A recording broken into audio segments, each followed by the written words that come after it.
Sejam todos bem-vindos mais uma vez a este canal, participando da nossa programação. E hoje, dando continuidade a essa programação maravilhosa que versa sobre as personagens do Espiritismo, estaremos falando, depois de ter tido belas explanações sobre Allan Kardec, sobre Leandro Denis. Hoje estaremos falando aqui, apresentando para todos vocês, um histórico sobre o mínimo servidor paternal, Adolfo Bezerra de Menezes. E quem vai nos presentear com esse conteúdo, que certamente vai tocar os nossos corações, é a nossa querida irmã Iracema Silva, tá? Trabalhadora espírita e grande colaboradora da Casa Nepom. Então, Iracema, seja muito bem-vinda mais uma vez, tá? A nossa programação, receba os nossos abraços. Vamos iniciar, tá, essa atividade fazendo uma leitura do Evangelho segundo o Espiritismo, certo? Então, vamos aqui compartilhar a nossa tela. Então, vamos ler aqui o capítulo 13. Não saiba a vossa mão esquerda o que dá a vossa mão direita. Item 18. Os órfãos. Meus irmãos, amai os órfãos. Se soubessem quanto é triste ser só e abandonado, sobretudo na infância. Deus permite que haja órfãos para exortar-nos a servir-lhes de pai. Que divina caridade amparar uma pobre criaturinha abandonada, evitar que sofra fome e frio, dirigir-lhe a alma, a fim de que não desgarre para o vício. Agrada a Deus que estende a mão a uma criança abandonada, porque compreende e pratica a sua lei. Ponderai também que muitas vezes a criança que socorreis vos foi cara noutra encarnação, caso em que, se pudesses lembrar-vos, já não estarias praticando a caridade, mas cumprindo um dever. Assim, pois, meus amigos, todo sofredor é vosso irmão e tem direito à vossa caridade. Não, porém, a essa caridade que magoa o coração, não a essa esmola que queima a mão em que cai, pois frequentemente bem amargos são os vossos óbolos. Quantas vezes seriam eles recusados, se na choupana a enfermidade e a miséria não os estivessem esperando? Dai delicadamente. Juntai ao benefício que fizerdes o mais precioso de todos os benefícios, o de uma boa palavra, de uma carícia, de um sorriso amistoso. Evitai esse ar de proteção, que equivale a revolver a lâmina do coração que sangra, e considerai que, fazendo bem, trabalhais por vós mesmos e pelos vossos. Então, vamos elevar os nossos pensamentos para fazer um aprofundamento dessa reflexão através da oração.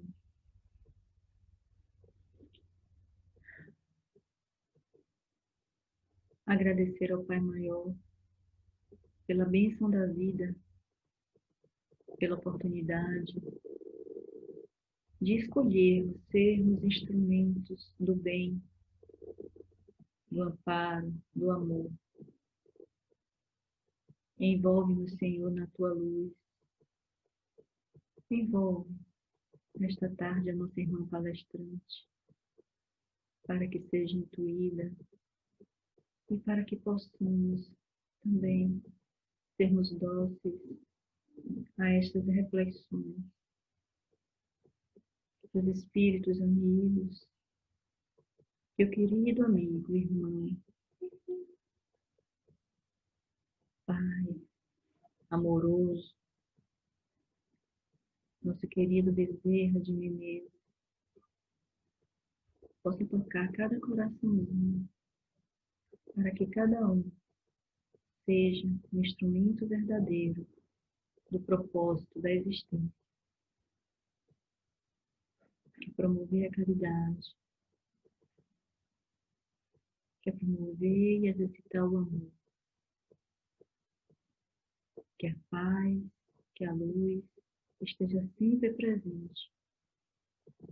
Muita paz, que assim seja.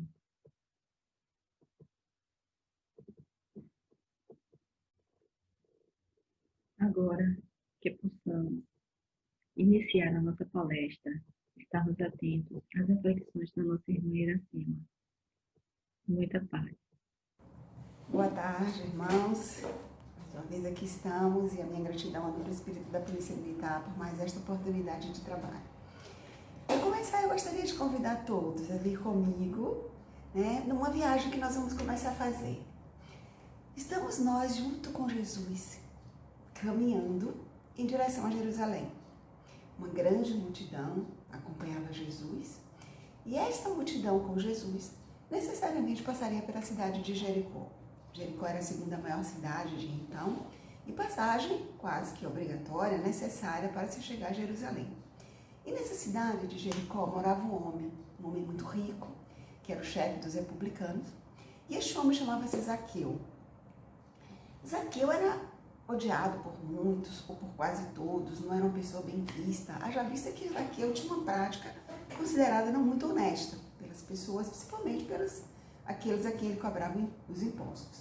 Mas Zaqueu ouvira falar de Jesus, e no seu íntimo, mais do que curiosidade, ele sentia uma necessidade de ver Jesus, de estar com Jesus, de conhecer quem era Jesus.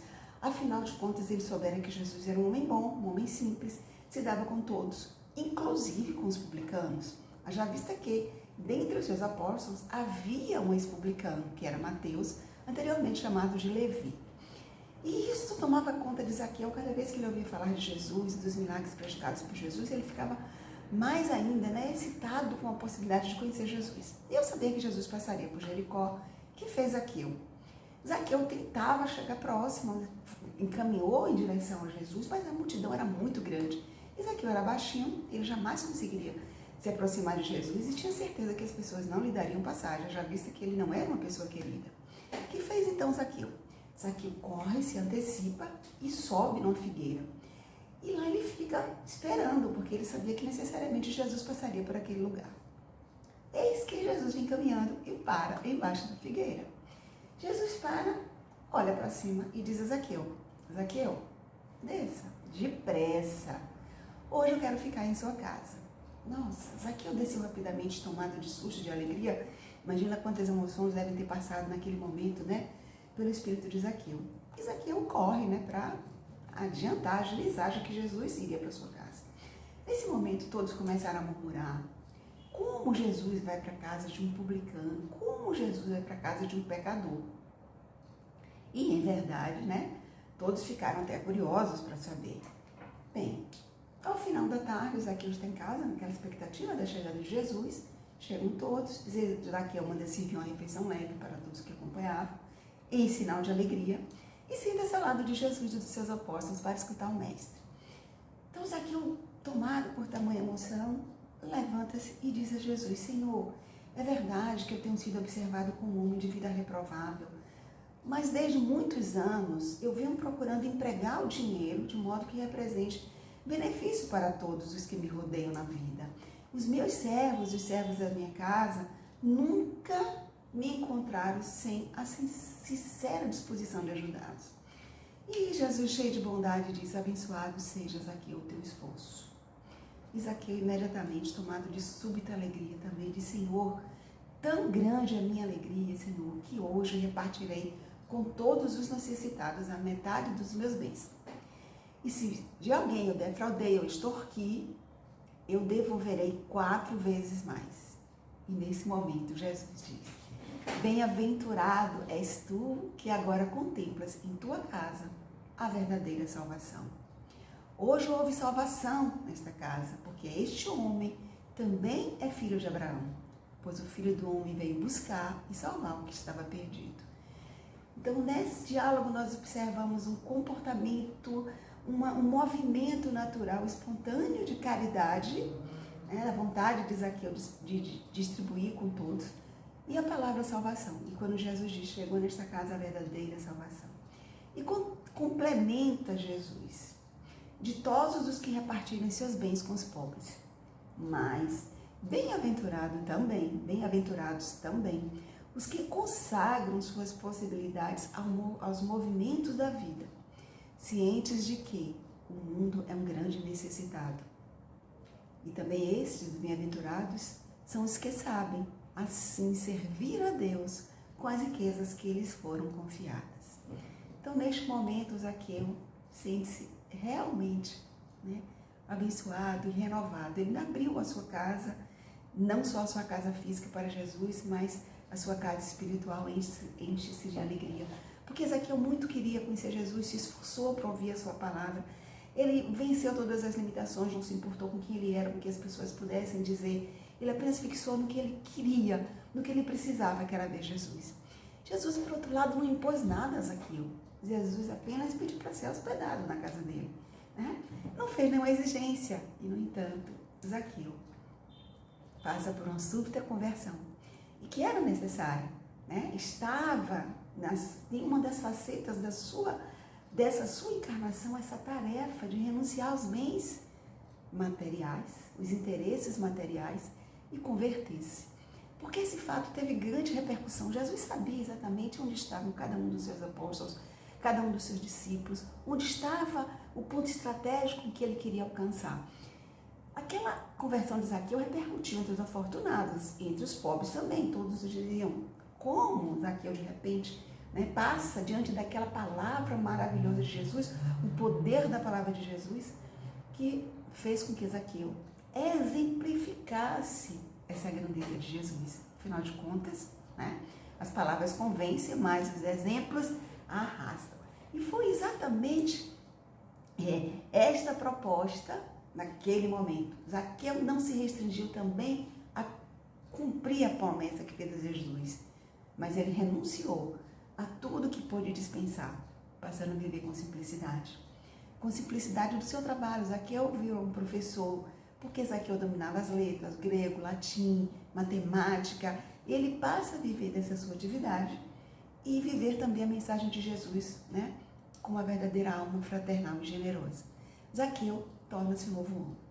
E este novo homem, que segue Jesus, pede para acompanhar Jesus a Jerusalém, né, no dia seguinte, ele é batizado, pede-se para batizar pela sua mudança, aquele momento significativo na sua vida espiritual. E Zaqueu, então, assume o nome de Matias. E, posteriormente, ele vai trabalhar na Casa do Caminho com Pedro e os demais apóstolos, assume aquela condição não só de ensinar o que ele sabia, mas também de cuidar dos enfermos, dos necessitados. Ele assume a condição do 13º apóstolo de Jesus. Foi também na Casa do Caminho que Zaqueu conheceu Maria. Foi um encontro maravilhoso de Maria com Zaqueu. Zaqueu agora Matias, né? E Matias sentiu-se magnetizado diante de Maria.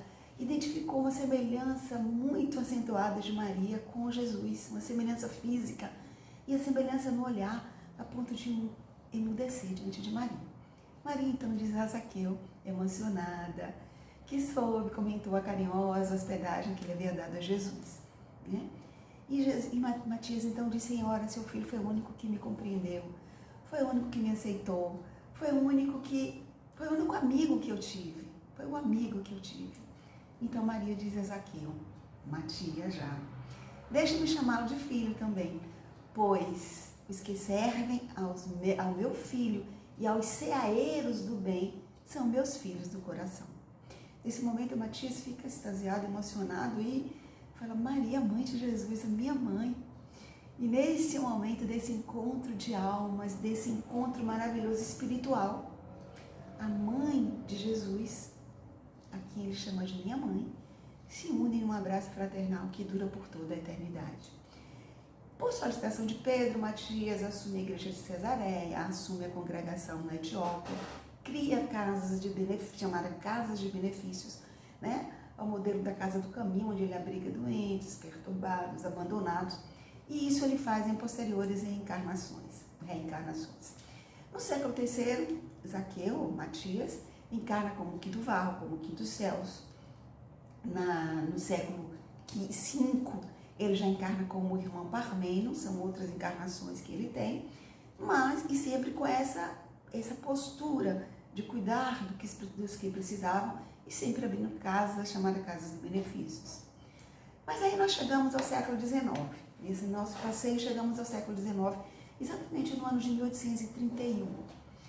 Neste ano nós estamos há 26 anos antes da chegada do Consolador Prometido. Estamos no dia 29 de agosto de 1831. E na fazenda Santa Bárbara, no sertão cearense, em um lugar onde as lutas intensas dos seus conquistadores fizeram chamar de Riacho do Sangue, dada a violência dessa disputa por terra, né? O riacho manchou-se de sangue e esse lugar ficou conhecido como Riacho do Sangue. Então, nesse lugar, nessa fazenda Santa Bárbara, reencarna o nosso antigo Zaqueu Matias, com uma missão no solo brasileiro. Este espírito retorna com uma missão especial a cumprir. Essa missão lhe foi dada, né, na espiritualidade, ele tinha orientações de Ismael, o guia espiritual do Brasil. Que missão era essa? Concretizar a fixação do espiritismo em terras brasileiras e promover a união dos espíritas. Era preciso que os espíritos, né, com o perfil necessário para fazer esse trabalho. Ele chega a 26 anos do Consolador. E o que nós vamos ver? Nós vamos ver um espírito, tá, que veio com a seguinte missão dada por Ismael. No solo brasileiro, plantar o espiritismo, fortalecer o espiritismo, unir os espíritas, e disse-lhe Ismael com todas as letras: não precisamos encarecer aos teus olhos a delicadeza dessa missão, mas com a plena observância do Código de Jesus e com a nossa assistência espiritual, pulverizarás todos os obstáculos à força da perseverança e de humildade, consolidando os primórdios de nossa obra, que é a de Jesus, no seio da pátria do seu Evangelho. E chega então esse Espírito. Reencarna esse Espírito escolhido entre os servidores do Cristo, porque ele tinha uma notável capacidade de aceitar o diálogo. Um diálogo simples, sincero, não se julgava superior, ele se colocou pequenininho, né, para fazer a obra do Senhor. Ele tinha uma tolerância que o caracterizava, paciência e uma caridade espontânea. Então isso fizeram com que ele fosse escolhido para esta missão. Bem, estamos então na fazenda Santa Bárbara. E esse espírito que chega com virtudes de humildade, desapego, simplicidade, essas virtudes vinham sendo trabalhadas em seu íntimo há milênios. Até porque as virtudes, para que elas sejam sedimentadas, elas precisam do exercício da repetição, da troca de valores do homem velho pelo homem novo. As coisas e interesses do mundo material precisam ser substituídas pelas coisas e os interesses do mundo espiritual. Esse espírito renasce numa família católica. Ele renasce numa família de boa condição financeira, eram fazendeiros, né? Tinham poder e tinham influência na região, ligada ao militarismo e também às disputas políticas com ideias libertárias. Seu pai, capitão das antigas milícias e tenente-coronel da Guarda Nacional, chamava-se Antônio Bezerra de Menezes. E sua mãe, a senhora Fabiana de Jesus Maria Bezerra. Este casal então recebe este novo filho e dão a ele o nome de Adolfo Bezerra de Menezes Cavalcante. Assim chega Adolfo. Adolfo foi educado segundo os padrões rígidos da época, na disciplina, na religiosidade, a família era muito católica e o respeito que era habituais naquela época. Mas desde cedo ele se destaca por uma brilhante inteligência. Ele era rápido no aprendizado. Aos 7 anos, na primeira escola que ele vai estudar, em 10 meses ele surpreende a todos, porque ele aprende tudo sobre leitura, cálculos e escritas. Então, ele causa surpresa, inclusive, aos professores. Seu pai também era um homem justo, né? Ele começa a aprender esse modelo de generosidade que era característico do Coronel Antônio. Ele não media esforços para ajudar ninguém. E exatamente por esse seu senso, né, de generosidade, também de justiça, de probidade, ele começa a atender com empréstimo familiares, amigos e também o envolvimento na política. Com isso, ele compromete a fortuna da família, endivida-se e a família, então, passa de uma situação de abastada para uma situação de simplicidade e de pobreza. Seu Antônio, ou melhor, o coronel Antônio, sabendo-se, né, devedor daquelas pessoas, quer entregar todo o seu patrimônio aos novos credores a quem ele devia, mas as pessoas, por conhecê-lo, permitem dizer a ele que não, quando ele pudesse ele pagaria. Mas ele se compromete a deixar de ser proprietário e tornar-se um administrador daquele patrimônio que não era mais dele, e sim de todos os credores. Mas aí havia dificuldades financeiras e perseguição política. A família de Adolfo então muda-se para o Rio Grande do Norte. Adolfo tinha 11 anos. E vão morar num local chamado Serra dos Martins. Lá Adolfo é matriculado numa escola pública de latim, que era dirigido pelos jesuítas, e surpreende a todos mais uma vez. Com 2 anos, Adolfo torna-se fluente em latim. Em alguns momentos ele chega até a substituir o professor. E esse período foi muito importante na formação de Adolfo, de alguns valores e também dos seus estudos. 4 anos depois, já ele com 15 anos, a família volta para o Ceará, fixa a residência em Fortaleza, ele vai estudar no Liceu, Colégio Liceu. Ali ele completa seus estudos preparatórios, como também um primeiro aluno da instituição, porque ele era de uma inteligência brilhante. Diferentemente dos seus irmãos, que todos emigraram, tinham uma tendência, a família tradicionalmente tinha uma tendência para a área do direito, Adolfo acalentava no seu coração o desejo de ser médico. E ele queria ser médico, ele queria curar, ele queria cuidar das pessoas. Mas haviam 2 problemas. Primeiro, a família era pobre, passava por dificuldades, e só tinha faculdade de Direito no Rio de Janeiro. Daí tem toda aquela preocupação, mas o coronel Antônio queria sim que seu filho, que Adolfo, seu filho menor, atendesse aquilo que o seu coração pedia. E a família se mobiliza para que ele consiga a quantidade suficiente para ir para o Rio de Janeiro. Aí estamos no ano de 1851, 29 de setembro de 51, o coronel Antônio desencarna vítima de febre amarela e Adolfo, 19 para 20 anos, então, vai para o Rio de Janeiro com aquela pequena quantia que a família havia escotizado entre todos. E naquela cidade ele passa a viver realmente com dificuldades, renúncias, mas sempre alimentando no seu coração o desejo de estudar medicina. Para se manter na faculdade, ele dava aula à noite, nos intervalos da aula, da faculdade, dava aula à noite. Como ele não possuía livros, ele não podia comprar livros, medicina são livros caros, ele estudava na biblioteca pública. Ele tinha um temperamento tímido, reservado, sentia-se envergonhado de pedir livros emprestados aos colegas, não pedia apontamento, então ele se dedicava muito ao estudo. E esse jeito também tímido dele fez com que ele preferisse morar sozinho. Ele aluga um quarto numa pensão pobre e ao invés de morar na República, como todos os estudantes na época, ele vai morar nessa pensão, nesse quarto. E ele mais se dedicava ali, mais ele se dedicava aos estudos, né? Bem, esse temperamento calmo dele também, sereno, prudente, fazia com que ele fosse extremamente estudioso, não se metia muito na agitação dos colegas, mas isso também para ele foi bom, porque ao lado desse seu jeitinho, o elogio dos professores por sua inteligência e sua dedicação, fez com que ele virasse uma espécie de conselheiro dos colegas. Ele era objeto de admiração e de respeito. Todos buscavam ele sempre que queriam uma orientação ou alguma ajuda, tá? Então ele já era um preparo, ele já estava ali se preparando para uma função de guia espiritual de que tantos mais tarde o iriam escutar. Muitos foram os desafios que ele enfrentou para se manter no Rio e para se manter na faculdade.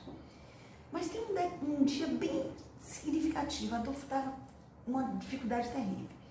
Ele tinha que se manter na faculdade, precisava pagar o quarto, estava com ameaça de despejo. Nesse estado de desespero, ele ora para Deus, pedindo a Deus que mostrasse uma solução. Embora ele não tivesse uma vivência religiosa, à época que estava na faculdade, mas ele trazia as tradições da sua família. Então, ele conservava aquilo do catolicismo e naquele dia ele busca no seu íntimo toda a sua força daquela religiosidade familiar. De repente, bate à porta um rapaz pedindo a ele dizendo que precisava de aula de matemática, e ele explicou que matemática não era matéria, né? Há muito tempo que ele não estudava matemática, mas o rapaz insiste, precisava urgentemente. Então ele pede um tempo para começar as aulas, o rapaz então resolve pagar. Ele não queria o pagamento adiantado, Mas de tanto o rapaz insistir, dizendo que se não pagasse, gastaria, e aí possivelmente quando fosse receber as aulas não tivesse mais dinheiro para pagar, Adolfo recebe aquele dinheiro. Quando ele olha, era exatamente a quantia que ele precisava para as necessidades mais urgentes. Bem, isso dá um alívio a ele, né? Como ele não tinha livros, o que ele faz? Corre para a biblioteca para estudar e se aprofunda no estudo da matemática. E aí aguarda o rapaz para a aula, só que o rapaz não apareceu no outro dia e nunca mais apareceu. Ele, quando contava esse fato, Bezerra, ao contar esse fato, ao se relatar esse episódio, ele dizia que essa foi uma das primeiras manifestações de auxílio que o mundo invisível pode oferecer a qualquer espírito desesperado.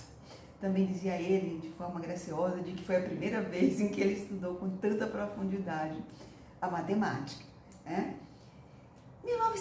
1856, 25 anos, Adolfo torna-se médico pela Faculdade de Medicina do Rio de Janeiro e defendendo a tese diagnóstico do cancro, né? Ele defende toda a questão do estudo do câncer, e essa sessão estava presente, essa sessão de defesa, né, da sua tese, estava presente o imperador Dom Pedro II, nós estamos na época do Império.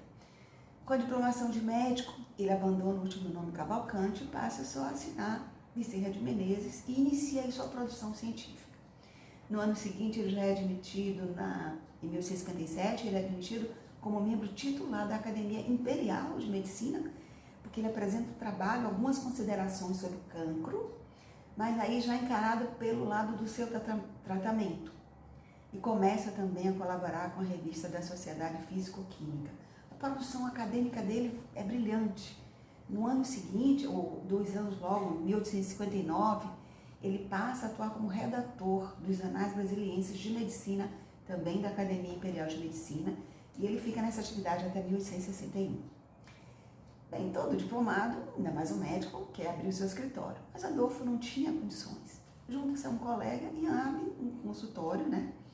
Um consultório no centro do Rio de Janeiro. Jovens recém-formados ficam vários meses sem clientes, poucos clientes foram atendidos, mas ao lado disso, Adolfo começa a atender na sua residência, atende um caso, atende outro, e de repente, como sempre estudioso, seus diagnósticos começam primeiro a indicar uma notável intuição na arte de curar. E as pessoas que vão sendo atendidas por ele começam a realmente serem curadas com o diagnóstico, com a medicação. E aí a fama dele começa a se espalhar, pessoas traziam outras pessoas, amigos traziam amigos, outros traziam outros, e o seu nome foi criou uma fama no bairro como, né, o jovem médico Dr. Bezerra que cura as pessoas. Bem, pessoas mais distantes começaram a aparecer, era uma clientela numerosa, mas todos pobres, sem nenhum recurso. Ninguém lhe pagava, e Adolfo também nunca cobrou de ninguém. Era o Dr. Bezerra, o jovem Dr. Bezerra, que curava todos e que tinha imensas dificuldades financeiras. Vivia modestamente, atendia os pobres, desvalidos, e ainda o pouco que ele tinha, o que ele fazia? Distribuía, dividia com os pobres aquilo que tinha. E esse coração generoso dele na prática do bem fez com que em 2 anos, já em 1858, após 2 anos de formado, ele já era conhecido como o médico dos pobres. Diante dessa situação, ele com fama, mas com imensas dificuldades financeiras, seu professor, orientador e amigo, Manuel Feliciano Pereira de Carvalho, era chefe do Corpo de Saúde do Exército. Então convida, né, Bezerra de Menezes para ser seu assistente. E ele vai. Em 1858 ele é nomeado médico cirurgião tenente do Exército. E como médico militar, ele se destaca na área de cirurgia e passou a ser reconhecido por um excelente desempenho. Estabilizando um pouco sua situação financeira, permite com que ele se case. Então, nesse mesmo ano, em 6 de novembro de 1858, ele se casa com Maria Cândida de Lacerda, jovem de apenas 14 anos, uma jovem respeitada família, fervorosa, católica, e continua no exército, mas ao mesmo tempo atendendo a sua clientela caseira, que aumentava cada dia mais, né? Sem nada cobrar, e ainda dividindo o que tinha. Essa fama faz com que o seu consultório do centro da cidade comece também a ter clientes pagantes.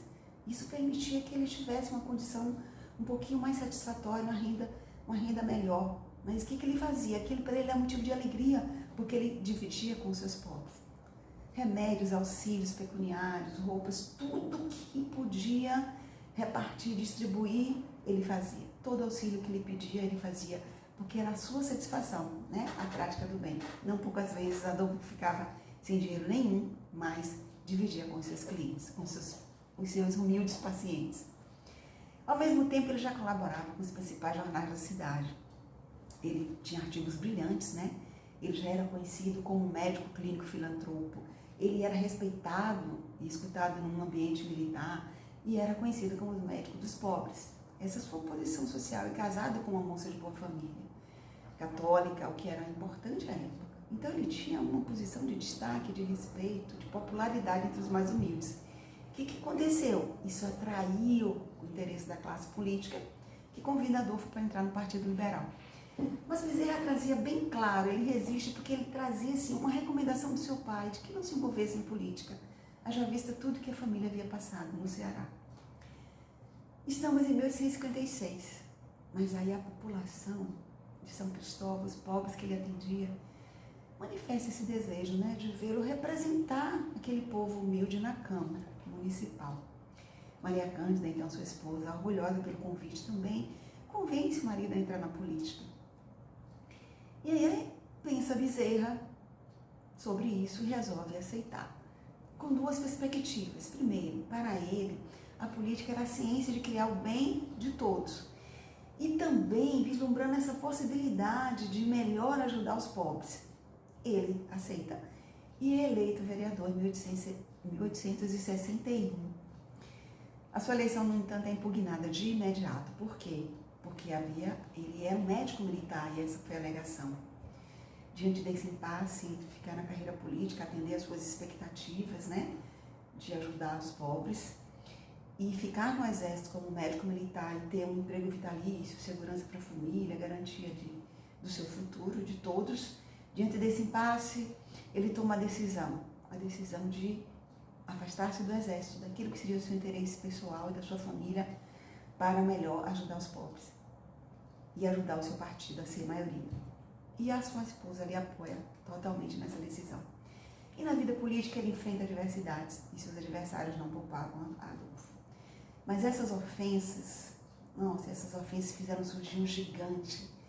Então, no parlamento, ele era brilhante na defesa da ética, da honestidade com a coisa pública, em favor do bem comum, em favor dos pobres, dos necessitados. Ele cobrava moralidade, cobrava cumprimento, compromisso com a pátria.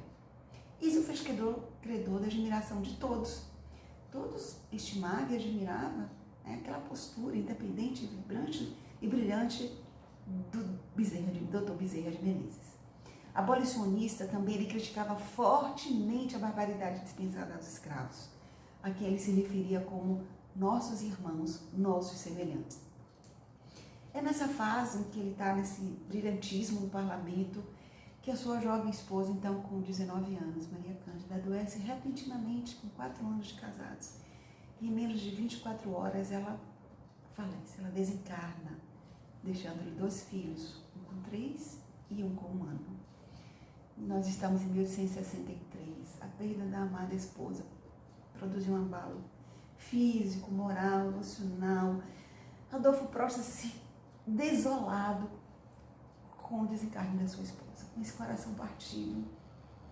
Ele assim se colocou, se pronunciou. As glórias mundanas que eu havia conquistado mais por ela do que por mim se tornaram aborrecidas, odiosas. Adolfo coloca-se tristemente. Mas espiritualista, todas as vezes que a sua alma sensível era colocada à prova, ele ia às lembranças daquela religiosidade construída na sua família. Então, o que ele faz? Ele vai buscar na Bíblia o seu conforto. Um conforto para a sua dor, um conforto, um consolo benéfico, que os ensinamentos daquele livro poderiam lhe dar. Então, ele dedica-se profundamente a ler a Bíblia, a entender a Bíblia, a buscar esse consolo na Bíblia. Após esse período de profunda dor, ele retorna, íntegro, fortalecido para as lutas políticas. E nesse período, para ajudá-lo com as crianças, a sua cunhada, meia irmã da sua antiga esposa, né? Irmã da falecida, vai então morar com eles para ajudar a cuidar das 2 crianças. E 2 anos depois, ela vem a se tornar sua esposa. Casam-se no dia 21 de janeiro de 1865. Cândida Augusta também era novinha, 14 para 15 anos, se casa então com Adolfo Bezerra de Menezes. Com ele, eles dois tiveram muitos filhos, uma prole grande, né? Como era comum à época, e viveram juntos por 35 anos. Cândida Augusta esteve ao seu lado durante toda a vida, até o seu desencarne em abril de 1900. E ele continua com a sua atividade de médico, tá? E a sua atividade política, sendo reeleito sucessivamente para vereador entre 1864 e 1881. Ocupou por inúmeras vezes as funções de presidente interino da Câmara Municipal, e uma das atribuições do presidente da Câmara Municipal da Corte era também administrar a cidade, né? Uma função equivalente a prefeito dos nossos dias.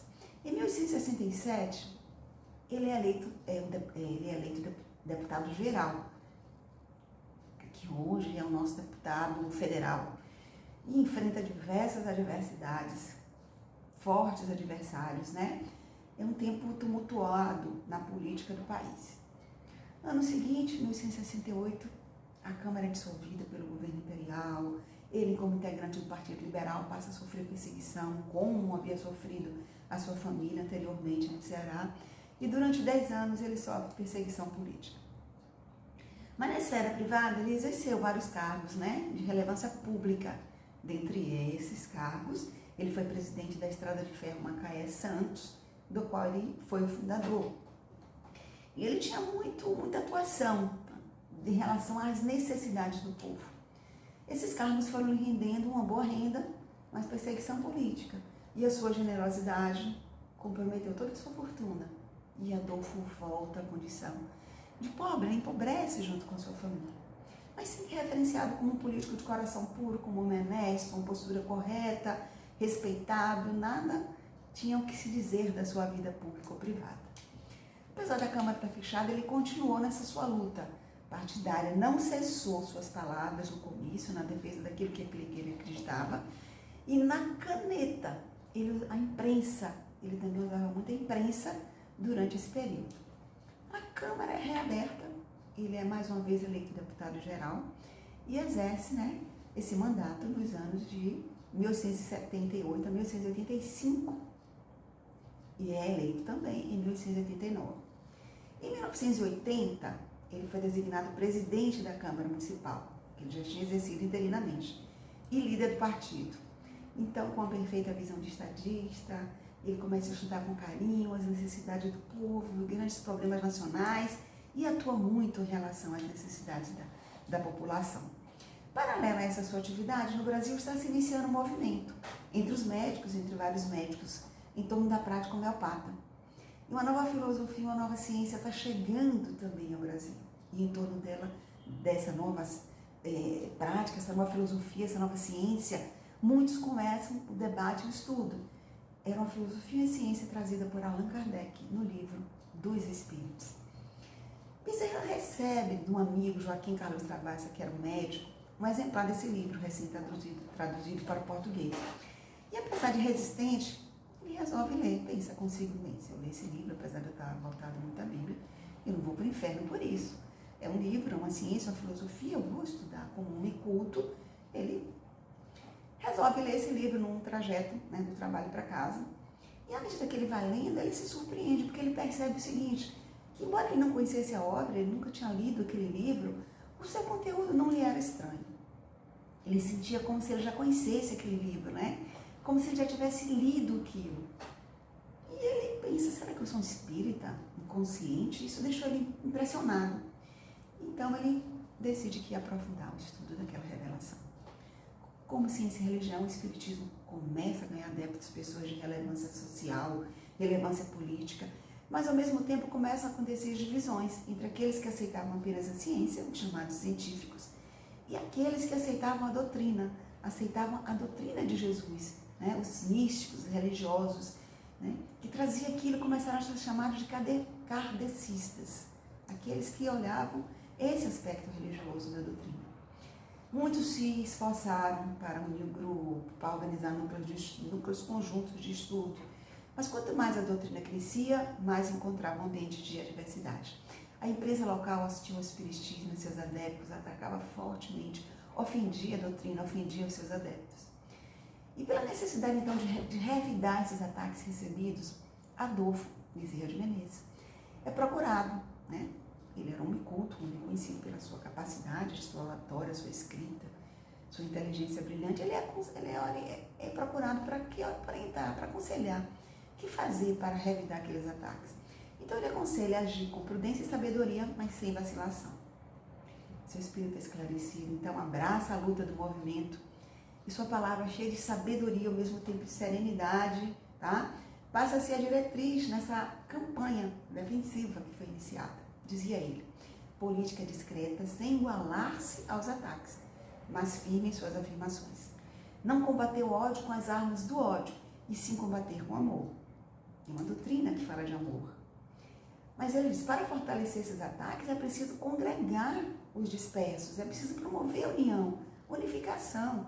Não pode haver essa disputa entre científicos e entre religiosos, entre os místicos. É preciso que haja uma ordem, uma disciplina. Então, fundou-se nessa proposta, tá, a Federação Espírita Brasileira.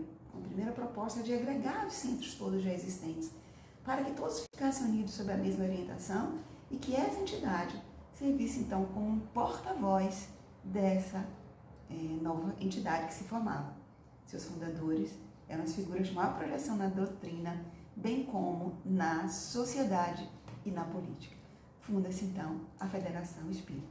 Bezerra é reconhecido por sua cultura, pelo papel que ele estava exercendo nesse momento, é convidado para participar na nova entidade, na sua diretoria, mas ele não aceita. Ele não se sentia ainda suficientemente pronto, preparado para assumir nenhum cargo. E honesto consigo mesmo, não permitiu. Continuou a estudar as revelações de Kardec. Depois de reconciliado todos os centros, a diretoria da federação entendeu que era necessária uma maior divulgação possível da doutrina. A palavra escrita já não bastava.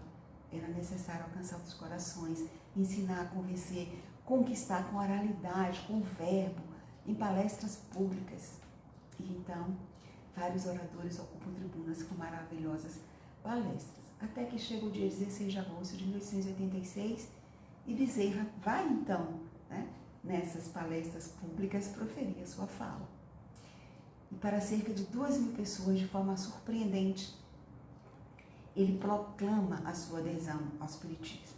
Todos ficam surpreendidos com aquela sua postura de independência oral, rompendo os preconceitos, as tradições católicas com as quais ele havia sido criado. Sua família também questionou muito, rejeitou essa atitude. Então há um estremecimento familiar, porque a família era muito católica. Ela era de uma tradição, e no Ceará, à época, era uma das famílias mais tradicionais, principalmente por sua ligação à Igreja Católica Apostólica Romana. Bezerra estava com 55 anos e assume, independentemente diante da sua família também, a adesão ao espiritismo, explicando à sua família por que, de forma racional, envolvido por uma fé forte, o porquê da sua decisão. Bem, muitos perguntavam o que teria feito ele mudar. Dois fatos, intimamente, de uma forma muito pessoal, tinha impulsionado ele. Primeiro, a sua cura de uma doença chamada, um desconforto abdominal que é chamado dispepsia, que incomodava ele há anos. Vários médicos consultados não resolveram o seu problema. E ele, por recomendação de um colega médico, permite que um homeopata espírita, o João Gonçalves do Nascimento, receba o seu nome e a sua idade, tão somente isso. Esse médico tinha uma mediunidade única, todos diziam, nunca vira, não examinara, mas apenas com seu nome e sua idade ele dá um diagnóstico correto e manda uma receita inspirada para Adolfo. E Adolfo, em 3 meses, é curado dessa enfermidade. Aí ele passou a estudar com mais profundidade a doutrina que naquele momento ele abraçava.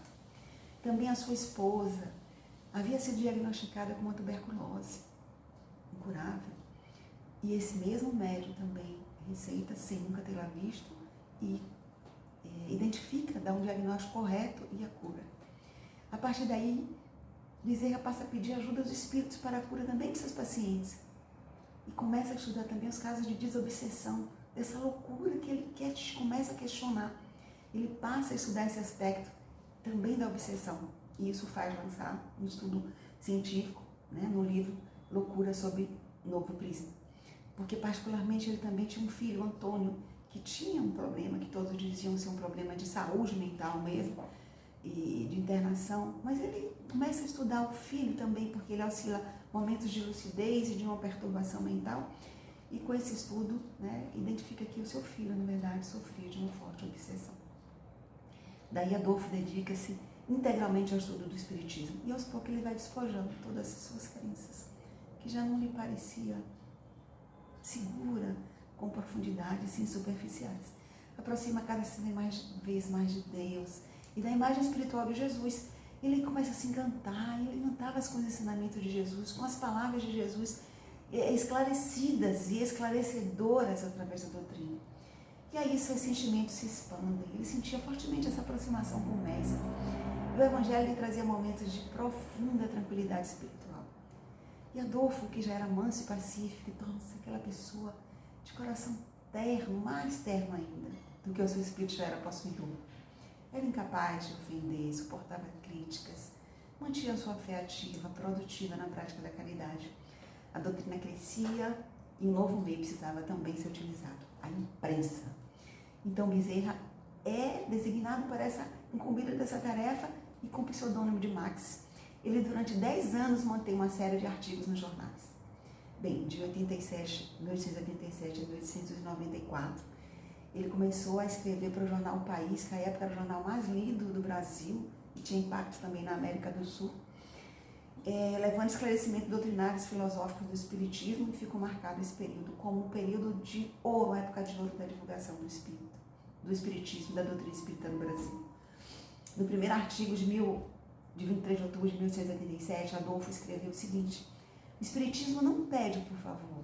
Se alguma coisa pede, é simplesmente justiça. Justiça para si e em bem da humanidade, como a doutrina de Jesus, de que é a tradução em espírito e o complemento.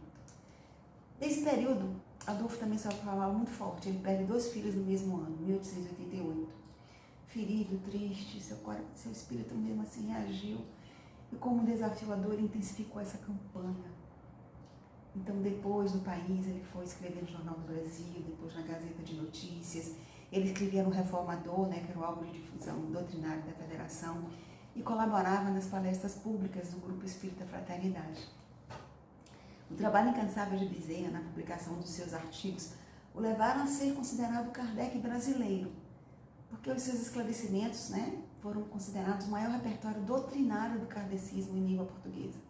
Então, durante 10 anos, ele esclareceu semanalmente na imprensa todos os fundamentos filosóficos e doutrinários do Espiritismo.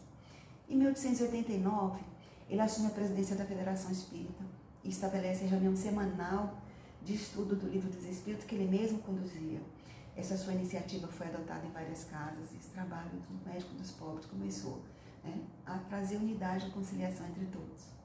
Nessa época ele frequentava os trabalhos de desobsessão do Grupo Luz e Caridade, que era um objeto constante do seu estudo. Em casa ele traduzia o livro Obras Póstumas e até a madrugada ele trabalhava.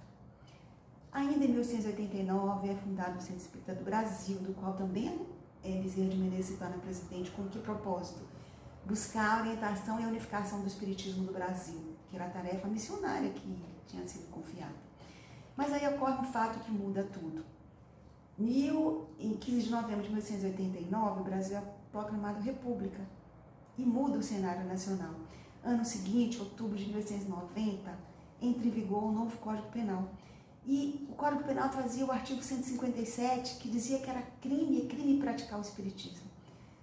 Mas associava o espiritismo à magia e aos seus sortilégios e dizia que era crime, assim como usar de talismã e cartomancia, para despertar sentimentos de ódio ou amor, inculcar cura de moléstia curáveis ou incuráveis, enfim, para fascinar e subjugar a credulidade pública.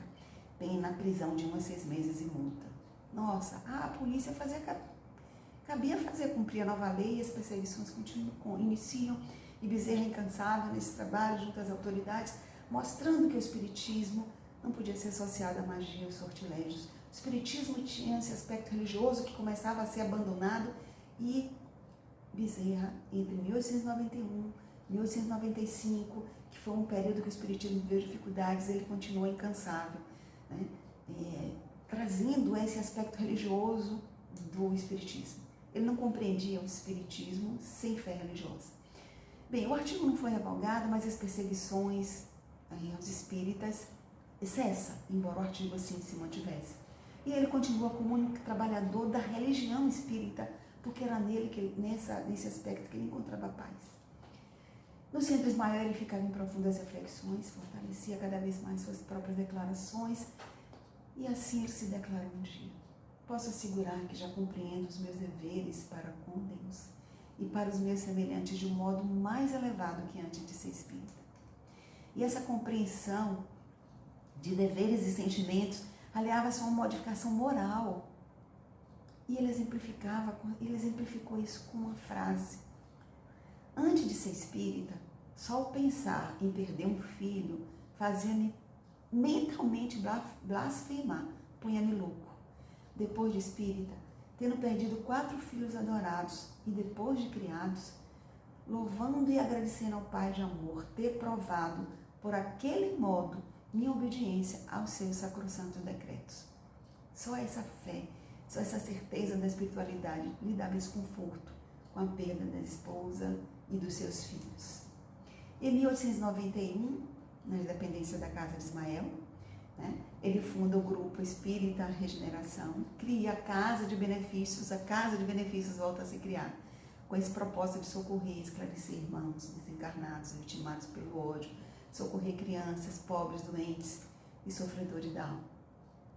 Em 1894, reabre-se a federação com a situação do país já melhorada politicamente, o reformador volta a funcionar, mas novamente as disputas entre os místicos e os científicos dividem os espíritas. Vários presidentes se sucedem, muitos abandonam a entidade, e Bezerra é lembrado como o único que poderia recompor a instituição, que ele era merecedor de respeito e de admiração de todos. Bezerra trabalhava junto ao Grupo Ismael. Na sua vida simples, dedicava-se a seus pobres, seus clientes, sua situação financeira cada vez mais grave, levando ele e sua família a um nível cada vez maior de pobreza. Mas todos vão e apelam para sua bondade, sua ascendência sobre os companheiros, sua força moral, sobretudo seu espírito de extrema tolerância, o único que poderia promover essa conciliação.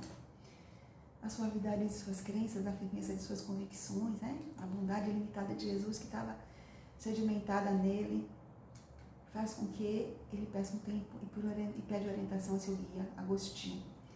E Agostinho lhe promete toda a ajuda necessária. E diz a ele que aceite, pois maiores seriam os benefícios que ele iria prestar aos sofridos aceitando a missão. E assim, aos 64 anos, em 3 de agosto de 1895, ele assume a federação. Estava velho e pobre, mas ele se sentia forte, saudável. E os poucos anos que ainda lhes restaram, ele empregou no apostolado do bem. Fiel às orientações mediúnicas que recebia, ele apressa-se em imprimir orientação evangélica aos trabalhos da federação, tendo em mente a recomendação de Ismael. A missão dos espíritas no Brasil é divulgar o Evangelho em espírito e verdade. Ele restabelece o estudo semanal do Livro dos Espíritos e ia dar início ao estudo do Evangelho à luz do Espiritismo, no mesmo molde, o estudo semanal. Mas ele é acometido de uma violenta congestão cerebral em dezembro de 1889. Essa congestão o leva à cama durante 4 meses. Ele permanece totalmente imóvel, apenas os seus olhos se mexiam, até o seu desencarne em 11 de abril de 1900. Chefe da família espírita no Brasil, exerceu nos últimos anos uma verdadeira missão de apóstolo e benfeitor. Obediente ao lema da doutrina, muito podia fazer em prol dos necessitados do corpo e do espírito. Nos últimos anos, ele decidiu se tornar só médico homeopata. Sua figura de médico dos pobres agiganta-se como uma verdadeira aliança espiritual entre Deus e os homens. E ele sela a sua condição de médico dos pobres. Ele viveu pobremente com sua família em uma casinha do subúrbio. Recebia todos, atendia e recebia apenas um sorriso de gratidão.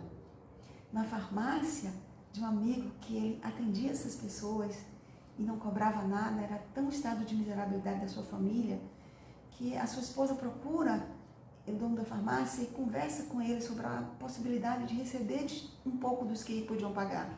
Mas Adolfo diz, doutor Bezerra, eu não quero receber dinheiro nenhum. Não quero dinheiro que passe nas minhas mãos, que se vier para minhas mãos, eu darei aos pobres.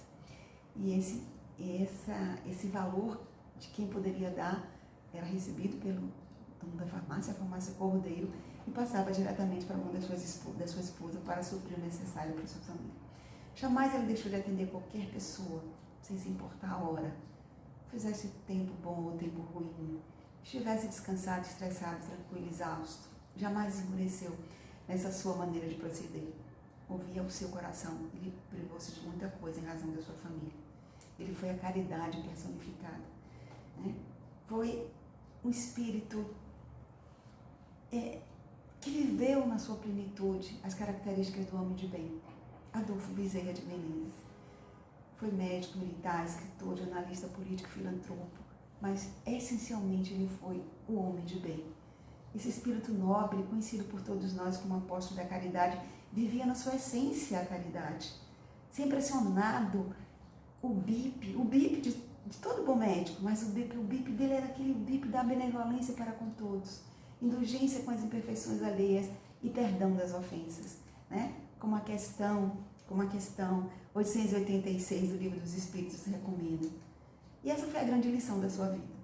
E todos nós devemos ter essa lição, atender sempre esse BIP da caridade, porque ele já nos recomendou de que quando a caridade é muito discutida, o socorro chega tarde. Caridade na espontaneidade, porque ele também nos lembrou, e nos lembra sempre, de nada vale o brilho da inteligência se o coração permanecer às escuras. Então, essa foi a lição de Adolfo, como apóstolo da caridade. Como médico dos pobres também, ele era magnânimo. Não porque atendia gratuitamente, não porque custeava os remédios, mas principalmente porque ele sofria com os sofrimentos dos seus pacientes, dos seus clientes, dos seus doentes. E os tratava de maneira que restaurava a harmonia das suas forças vitais perturbadas. Muitos se curavam não pelos seus remédios, mas pela força de virtude, das virtudes que saíam magneticamente da sua alma, do seu espírito. Muitos foram curados com o seu abraço, muitos foram curados com o seu olhar, muitos foram curados com a sua mão, com o aperto da sua mão, muitos foram curados pela água florescida, magnetizada, né? Pela luz que irradiava do seu coração. Muitos se curaram com a esperança que brilhava dele ao atendê-los, com o brilho que saía do seu anel, o anel que ele, verde da esperança, que ele voluntariamente, com o coração cheio de bondade, deu àquela mãe para comprar o remédio de uma filha muito doente. Então, para encerrar, meus irmãos, o que podemos dizer de Dr. Bezerra? Tudo é pouco para falar desse homem magnânimo, desse homem de bem. Tenhamos sempre conosco essas palavras dele.